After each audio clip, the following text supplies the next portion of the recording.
How to read someone's message without letting them know on Facebook Messenger. First of all, head over to your application Messenger and make sure you are logged into your account. So let's say you want to read the message of this first person, but you don't want him to find out that you have already read the messages. So what you want to do is tap and hold the profile of the person that you want to read the message. The option of restrict will be visible to you. Tap on it. Once you have restricted the account, tap on the 3 horizontal line at the top left corner, and then tap on the square icon. Inside Preferences, move into Privacy and Safety. It will land you on this page. You will get to see the option of restricted accounts. Head over to it. It will show you all the people that you have restricted on Messenger. Head over to the inbox of the person that you want to read the message. There you go, now you can read the message from here, but the scene mark won't be sent to the chat and you'll be good to go.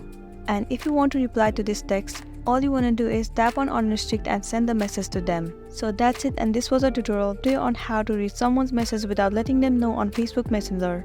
I really hope this video is going to be helpful for you. Thank you for watching it till the end.